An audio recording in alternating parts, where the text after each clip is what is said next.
میرے پیارے آقا صلی اللہ علیہ وسلم کے دیوانوں اور اے عاشقان رسول، اللہ کی بارگاہ میں توبہ کیجئے۔ یہ جو رات دن کا مشغلہ بنا رکھا ہے، گندی فلموں کو دیکھنا، جرائم کو دیکھنا، گندگی کو دیکھنا، یاد رکھیے ہمارے اسلاف نے ہمیشہ آنکھوں کی حفاظت کی، نگاہوں کی حفاظت کی۔ اللہ اکبر۔ بس اپنی گفتگو کو سمیٹتے ہوئے آخری بات کے طور پہ یہ بات کہہ رہا ہوں، جانتے ہیں آپ نگاہ کے تقدس کی کتنی اہمیت ہے، نگاہوں کی حفاظت کی کتنی اہمیت ہے؟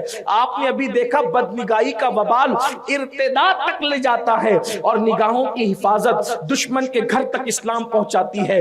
کہتے ہیں سرکار غریب نواز کا مبارک مہینہ چل رہا ہے، رجب شریف کا چاند نظر آ چکا ہے، ہندوستان کا سب سے بڑا داعی اعظم، ہندوستان کا سب سے بڑا مبلغ، ہندوستان کا سب سے بڑا داعی، 90 لاکھ کو ایمان کی دولت عطا کرنے والا، ہندوستان کا سب سے بڑا صوفی، نائب نبی فی الہند، عطائے رسول، جگر گوش ہے بطول، اللہ اکبر، جن کے بارے میں کہا جاتا ہے، صاحب سیر الاقتاب لکھتے ہیں کہ جب بارگاہ رسالت میں پہنچ کر کے آپ نے سلام کیا تھا تو جواب آیا تھا وعلیکم السلام یا قطب المشائخ بحر و بر، اے بحر و بر کے مشائخ کے قطب تم پر بھی سلام ہو۔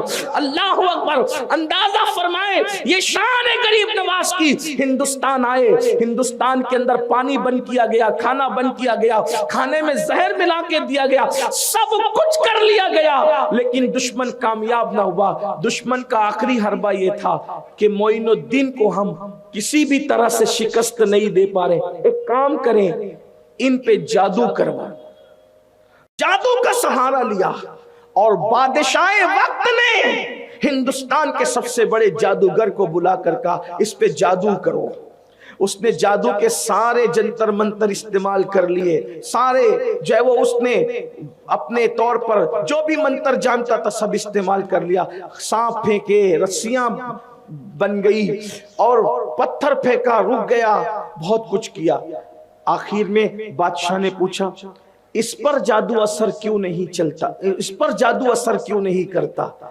تو اس جادوگر نے بادشاہ کو کہا مہاراج مجھ سے بڑا بھی دنیا میں کوئی جادوگر ڈھونڈ کے لائے تو بھی اثر نہیں کر سکتا۔ اس میں کون سی خاص بات ہے؟ کہ اس کی خاص بات یہ ہے کہ اس نے اپنی پوری زندگی میں کبھی کسی عورت پر پاپ کی نظر نہیں ڈالی۔ اس کی آنکھوں میں اتنی پاکیزگی ہے، اس کی آنکھوں میں اس طرح طہارت ہے، اس کی آنکھیں اس قدر صاف و شفاف ہے گناہ کے حوالے سے کہ اس نے اپنی آنکھ سے کبھی کسی نامحرم پر غلط نظر نہیں ڈالی۔ یہ آنکھوں کے تقدس کی برکت ہے کہ اس پر جادو اثر نہیں کرتا۔ اگر آپ اس کو کسی عورت کے سامنے کر دیں اور اس کی آنکھوں کو ناپاک اور آوارہ کر دیں تو ہم اس پر جادو کرنے میں کامیاب ہو جائیں گے۔ بادشاہ وقت نے سوچا، اس نے اپنی طرح سمجھ رکھا تھا غریب نواز کو، ہمیشہ سے اہل باطل نے اہل حق کی برابری کا دعویٰ کیا۔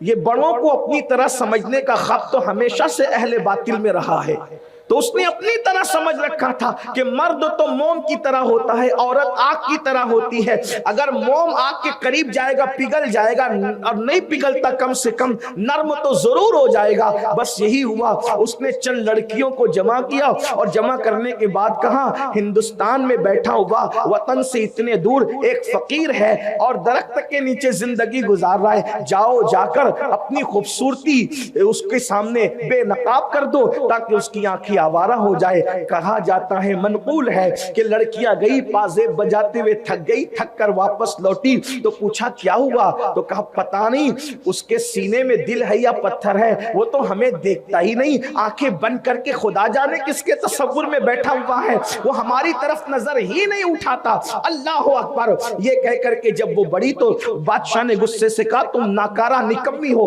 جاؤ، تم نے کامیابی حاصل نہیں کی، یہ کام میری بیٹی کرے، یہ کام میری بیٹی کرے گی۔ اور بادشاہ نے اپنی بیٹی سے کہا کہ اپنے بائیں ہاتھ کے ہنر سے درجنوں بادشاہوں کا تخت پلٹنے والی میری چتر چالاک بیٹی، جا اور اس فقیر کے سامنے اپنے حسن کو بے نقاب کر دے۔ کہنے والے کہتے ہیں اتنی خوبصورت تھی بادشاہ کی بیٹی، اگر علامہ ارشد القادری رحمت اللہ علیہ کے لب و لہجے میں اس کے حسن کی تصویر کھینچی جائے تو یوں کہا جا سکتا ہے اس کی آنکھیں کیا نرگس کے پھول معلوم ہوتے تھے، اس کے بال کیا سنبل کا پودا نظر آتا تھا، اور اس کا چہرہ ایسا لگتا تھا جیسے کسی جھیل میں ابھی کسی کنول نے آنکھ کھولی ہو، اس کے ہونٹ کیا گلاب کی پنکھڑی لگتی تھی، اس کے چہرے کی سرخی لالے بدخشاں کو دعوت مناظرہ دیتی تھی، اس کے حسن اور جمال کو اگر ہندوستان کا کوئی شاعر بیان کرے تو اس کے چہرے کو بنارس کی صبح لکھے اور اس کے بالوں کو متھرا کی شام قرار دے، اتنی خوبصورت تھی۔ تتلیوں کا باغپن اس کے چنچل پن میں موجود تھا، جب وہ غسل کرنے کے لیے بادشاہ کے محل سے انا ساگر کے کنارے تک جاتی تھی تو ہزاروں منچلے اپنے دل پکڑ کر کے تھام کر کے کھڑے ہو جاتے تھے۔ اتنی خوبصورت حسین اور جمیل لڑکی کو کے حسن کو بادشاہ نے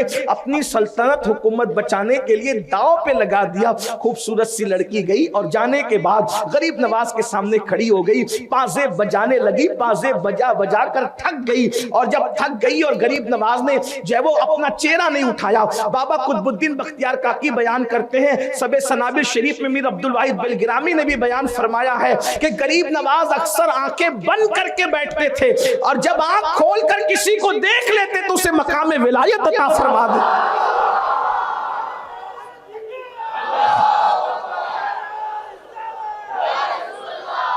ان آنکھوں میں تاثیر کیا تھی کہ جس کو دیکھ لیا اس کو مقام ولایت عطا کر دیا۔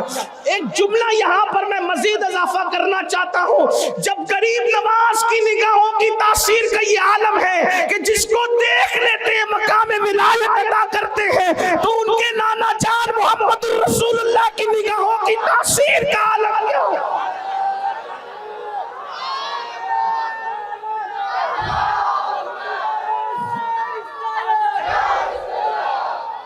جب غریب نواز کی نگاہ کا پروردہ بگڑ نہیں سکتا تو مصطفیٰ جان رحمت کی نگاہوں سے سنوارے جانے والے اصحاب کیسے بگڑ سکتے؟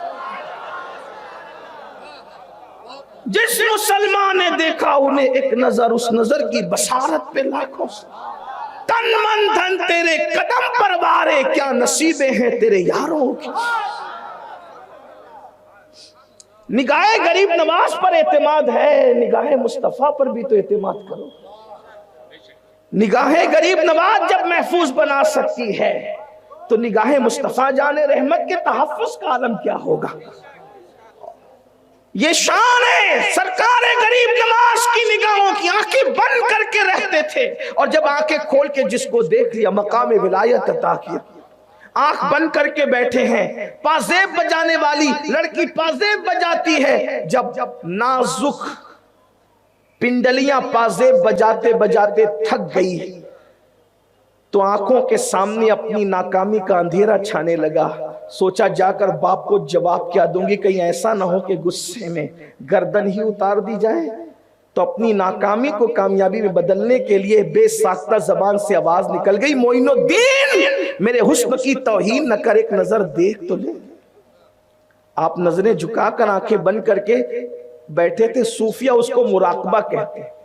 جب کوئی عاشق مراقبہ کرتا ہے تو وہ کرتا کیا ہے؟ شیخ المشائخ حضور اشرفی میاں رحمت اللہ علیہ نے اس کی 2 مصروں میں عکاسی کیے، کہتے ہیں جھکا کے سر بیٹھتے ہو تم کیوں، یہ راز اے اشرفی بتا دو، تمہیں تصور ہوا ہے کس کا، یہ کس کی شکلیں ہنسی ہے دل میں۔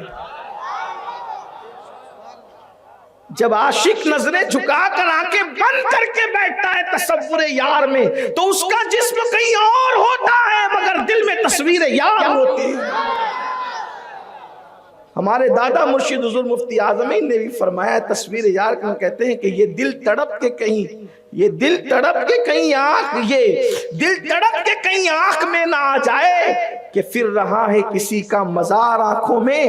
اور کہتے ہیں اور بڑے مزے میں کہتے ہیں کرم یہ مجھ پہ کیا ہے میرے تصور نے، کرم یہ مجھ پہ کیا ہے میرے تصور نے کہ آج کھینچ لی تصویر یار آ رہا، کہ آج کھینچ لی تصویر یار آنکھوں میں، اللہ اکبر، لیکن آنکھوں میں تصویر یار اسی کی کھنچتی ہے جس کی آنکھوں میں تقدس ہوتا ہے، جس کی آنکھوں میں پارسائی ہوتی ہے، جس کی آنکھوں میں حفاظت ہوتی ہے۔ لوگ کہتے ہیں ہم سے کوئی وظیفہ بتائیں حضور کا دیدار کریں، ہم نے کہا نگاہوں کے تقدس سے بڑھ کر بھی کوئی وظیفہ ہو سکتا ہے دیدار رسول کا؟ جو اپنی نگاہوں کو سب سے بند کر لے یار تو پھر اس کو ہر جگہ نظر آتا ہے، مٹ جائے یہ خودی تو وہ جلوہ کہاں نہیں، اللہ اکبر۔ بہرحال تو اس لڑکی نے کہا معین الدین میرے حسن کی توہین نہ کر، ایک نظر مجھے دیکھ تو صحیح۔ غریب نواز نے اپنے نانا کی سنت پر عمل کرتے ہوئے کہ جب رسول اللہ کے دربار میں حاتم طائی کی بیٹی کو بغیر چادر کے لایا گیا تھا، حضور نے اپنی چادر اس کے سر پہ ڈال کر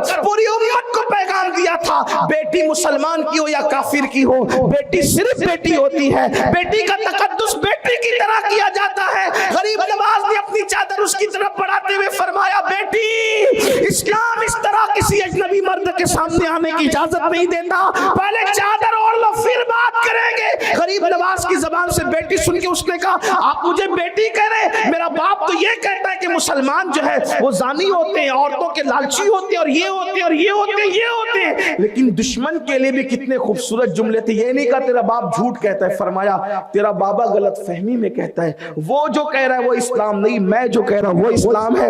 اس لڑکی نے کہا اگر یہی اسلام ہے جو آپ کہہ رہے ہیں تو پھر مجھے بھی اس اسلام میں داخل کرے، کلمہ پڑھائے اور اسلام میں داخل۔ اندازہ